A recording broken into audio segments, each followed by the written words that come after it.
Okay, welcome po muli dito sa ating munting YouTube channel. Ito po ang inyong Pinoy Firearms Instructor na Gunsmith din naman.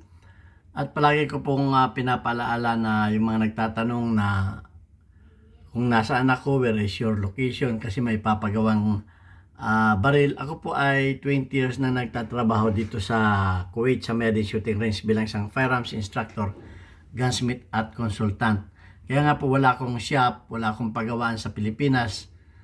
At huwag po na niyo akong hanapin dyan. Kung may problema po kayo ay itanong po ninyo sa ating YouTube channel. At kung alam ko ay bibigyan natin ng kasagutan. At yung mga nagtatanong dyan na palagi ko sinasabi, panoorin ninyo yung aking mga lumang videos, ay may mga kasagutan na kalimitan ang inyong mga tanong. Kaya ang pinipili ko lamang muna mga tanong ay yung mga wala pang kasagutan. At pinapahuli ko na muna yung mga nagawa na natin ng videos. Kaya yung mga hindi ko pa nasagot, panoorin muna ninyo yung mga lumang videos ko at saka natin gagawin yung bagong videos kasi nga may mga videos na yan. So yan, at ngayon ay bago ako magpatuloy at magpasalamat ay gusto ko lang munang basahin. Actually itong videos natin ngayon ay follow up nung videos natin tungkol sa half-cock na po pwede bang, kasi yung nagtanong sa akin si Boy Umay, po pwede bang alisin at po pwede bang pumutok pa kung walang half-cock. So sinagot lang natin yung kanyang tanong. So meron namang nagtataka kung bakit ano ang disadvantage at advantage ng may half-cock at walang half-cock. So kaya ang nagtanong naman ay si Monching Galvez, isa rin nating masugid na subscribers. At ang sabi niya, hindi ko po ganong maintindihan kung ano po ang advantage at disadvantage kung alisin yung half-cock. Okay, so yan ang bibigyan natin ngayon ng pansin. Dahil optional naman nyo, hindi ko naman ina-advise na tanggalin ninyo yung half-cock. Optional yan. Kung gusto ninyong tanggalin, di tanggalin ninyo. Tinuro ko kung paano pagtanggal. Optional po yan. Nasa sa may-ari talaga yan. Nasa owner talaga yan. Okay, so bago natin yan sagutin, ay gusto ko lang pasalamatan yung ating mga silent viewers. Tayo po ay 39,200 plus na ang ating mga subscribers. So maraming salamat sa pag-share ng ating mga videos, sa magaganda ninyong comment, at lalo tigit sa hindi ninyo pag-skip ng ads, sa pag-like at sa pag-share. Dahil nga po ang motibo ng ating pag-YouTube, kaya po ako gumawa ng YouTube ay dahil sa pagcha-charity. Dahil ang kinikita ng ating YouTube ay tinutulong natin doon sa 6 na mga bata na mga anak ng single parent. At wala pa akong YouTube channel, ako po ay tumutulong na, nakapagpag-graduate na rin ako ng mga ilan na mga bata na yung iba at ang karamihan sa kanila ay maganda ng estado sa buhay. Kaya yan ang isa kong passion sa aking buhay. Kaya gusto kong madagdagan ay gumawa ko ng YouTube channel para yung kinikita ko dito ay itulong sa kanila. Kaya yung dalawa, ginawa ko ng 6. Bagaman kulang pa, ang kita ng ating YouTube nasa 5,000 ay ang nilalabas natin pera ay 6,000 kada linggo. So, malaki pang inaabuno natin. Pero ako yung nagpapasalamat din dahil bukod dyan sa ating YouTube channel ay may nagpapalipad kamukha ni Boy Umay o nagpapalipad, nagpapakulay sa ating mga premiere. So malaking tulong yan si Boy Umay.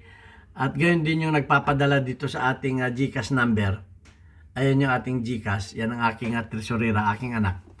Ay maraming salamat din at shout out sa inyo at sa pangunguna ni Alfredo Isidro Ordosipay ng Las Piñas, kay Architect Arnel Salvador ng Kuwait, kay Jubel Platon Boy Umay ng Riyadh, Saudi Arabia, kay Umbit ng Kia Motors Kuwait, kay Anthony Evangelista ng Pasay, kay Conrado Ilulay Leo at gayon din kay Junar Diaz. At merong ayaw magpakilala, tawagin na lang nating Sir Adrian. So maraming salamat sa inyo at kayo ay nakakatulong sa ating mga beneficiaries. Hindi naman po tayo tumitingin sa laki ng halaga. Ang ating po tinitingnan na yung pagtulong. Ayan, so bibigyan na natin ng pansin kung ano ba yung advantage at disadvantage ng hapkak. So, una sa lahat, pasasalamatan ko si Alfredo Isidro sa kanyang magandang comment na ipinalaalan niya sa akin yung isang kahalagahan ng hapkak. So, ayan. At nagpapasalamat din ako dun sa nagko-correct sa akin. Dahil may mga pagkakamali talaga akong nasasabi, kino-correct ako. So, tinatanggap ko yung mga correction na yan. Yung salitang nagkakameron ay mali daw yun. Ang tama daw ay nagkakaroon.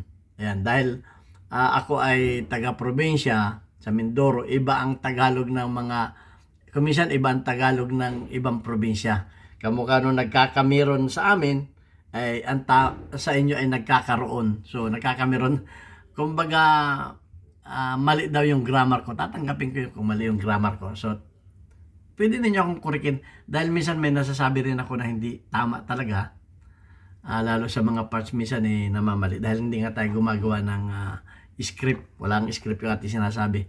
Kung ano lamang yung dumating sa isip ko, yun lang ang sinasabi ko. So, maraming salamat sa inyo. Okay. Tungkol naman sa ating topic na ano ang advantage at disadvantage ng may hapkak. Okay, yung sinabi ko sa inyo no na yung sa revolver, kaya ko tinanggal ang hapkak nun dahil nagdo-double tap yung aming Magnum 44 sa lakas ng impact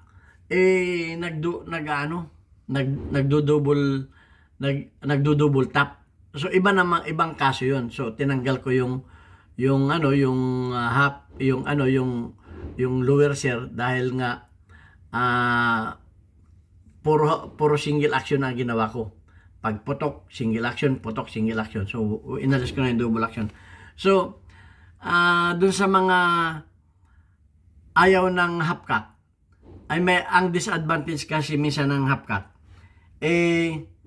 merong mga baril, hindi lahat merong mga baril na pag nakahapkak at napatukod itong lalo kung naka-holster kayo, tapos napatukod ang baril, itong dulo ay pumapalo ito. Hindi ko nila lahat kaya ang sabi ko, kilalanin ninyo ang baril ninyo, baka ganun ang baril ninyo. Okay, so pumapalo at may mga baril din na kahit nakahapkak at hindi ninyo ma-shape. Okay, hindi ninyo ma-shape yan pag nakahapkak. Kamukha nito, hindi ma-shape dahil nakahapkak. Pero pag nakapulkak yan, check muna natin kung may chamber load. Okay, walang chamber load. Pero pag nakapulkak yan, ay may isi-shape natin. Okay. So yan, naka-shape yan. So, hindi makakalabit yan. Pero pag yan ay nakahapkak yan, okay. Pag nakahapkak lang yan, ay hindi ninyo may shape. Okay. At pagka hindi ninyo may shape at nakahapkak at nakalabit ninyo, pumuputok din. So, yun ang isa ring disadvantage ng may hapkak. Okay? So, hindi ninyo ma-shape. Nakahapkak nga. Ay, hindi ninyo ma-shape. Pag kinalabit, puputok pa rin. O, di, mas maganda pa, para sa akin, ipulkak na ninyo, saka ninyo ikat. Dahil puputok din naman pag kinalabit di ba? Nakuha ninyo? Okay. Ipapaliwanag ko ulit Nakahapkak. Hindi nakashape. Pero pag kinalabit, puputok. So, may disadvantage. Di ba? Nakahapkak nga, pero pag kinalabit mo, puputok pa rin. Hindi nakashape Alin ang mas maganda? Yung nakapulkak tapos ay nakashape. Hindi, pag kinalabit, di puputok. So may disadvantage. Pero hindi ko sinasabing lahat ng baril ay pag nakahapkak, pag kinalabit ay puputok. Mayroong baril na pumuputok na ganon. Depende yan sa lakas ng mainspring. Okay? So, ayan. At yun ang mga disadvantage. Ang isa pang nakikita kong disadvantage sa may hapkak ito. Pagka yan ay nakahapkak at yan ay bumagsak dahil sa bigat ng baril at yan ay may chamber load, pwedeng bumigay yung sir dahil kapiraso lang yun kapiraso lang yung sir na yun sa lakas ng bagsak niyan pwede yang pumutok. kung aksidenteng nahulog yan, lalo kung mataas ang pinaghulugan. Pero hindi ko naman sinabi na sure. Ang correct me ha, posibleng masira yung sir dahil nakaano yan, nakakawang yan dyan. Pag yan ay nabagsak, yan ay puputok. Okay?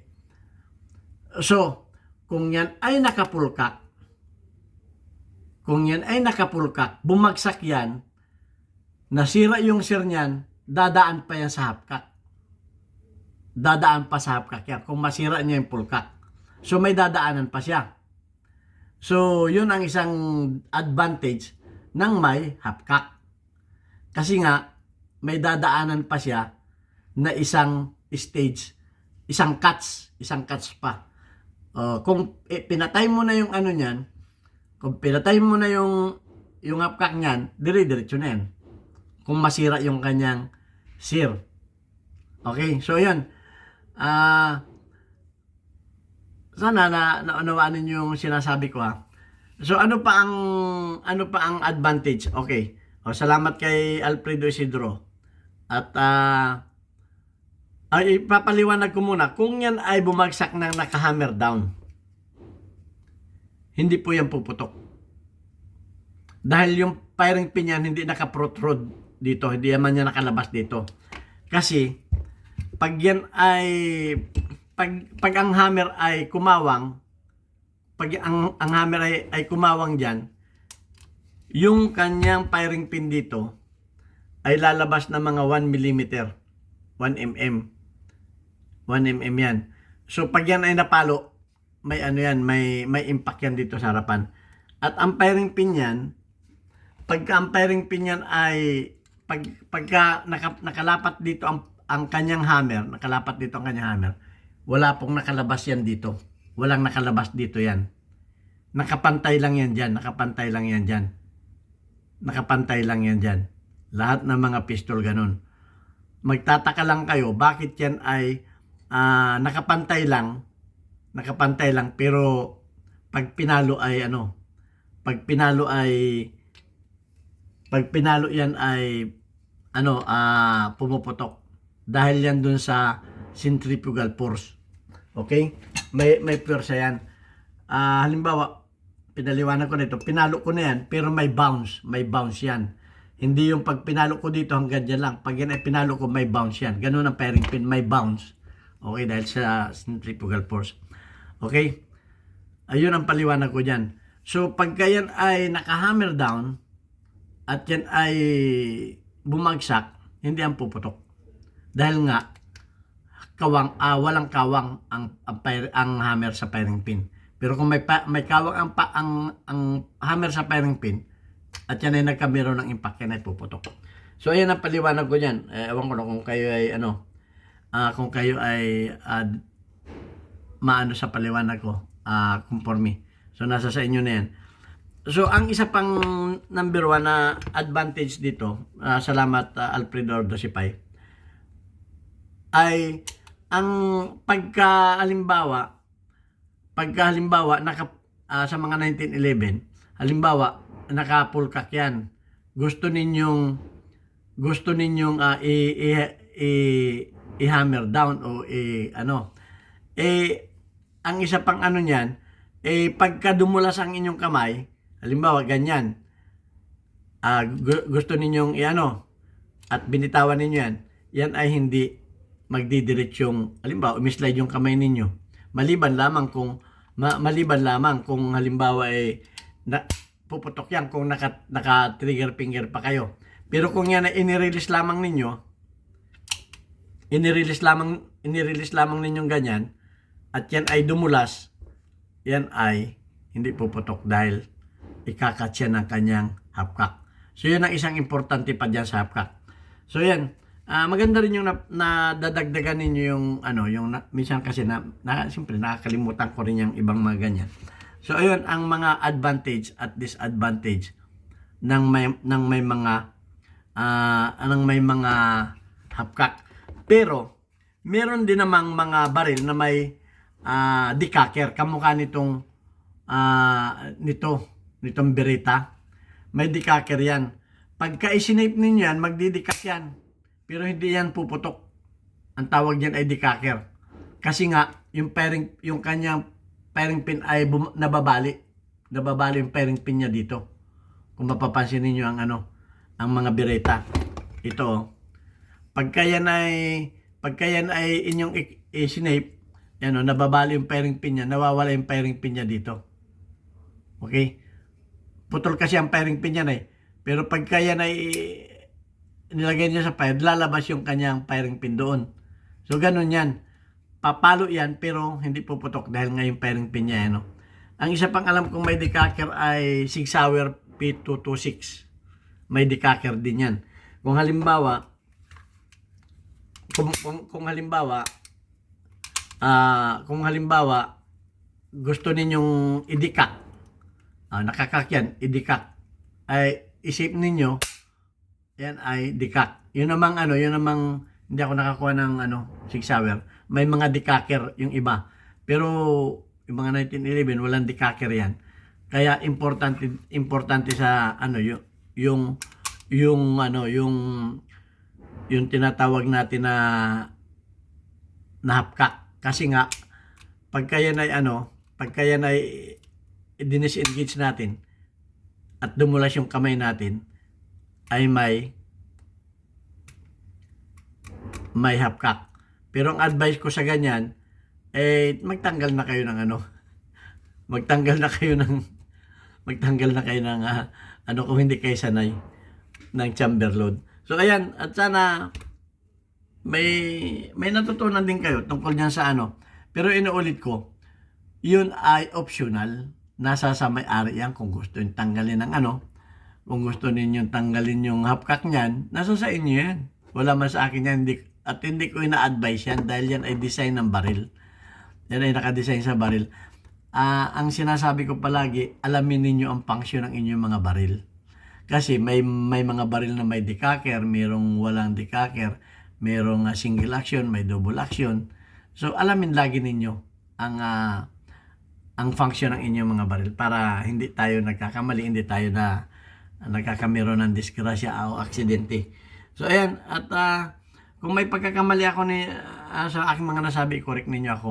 At kung may mga idagdag pa kayo, idagdag ninyo. So ayan, ito ang inyong Piniperams Instructor. At hanggang sa muli natin video. God bless us all. Thank you very much.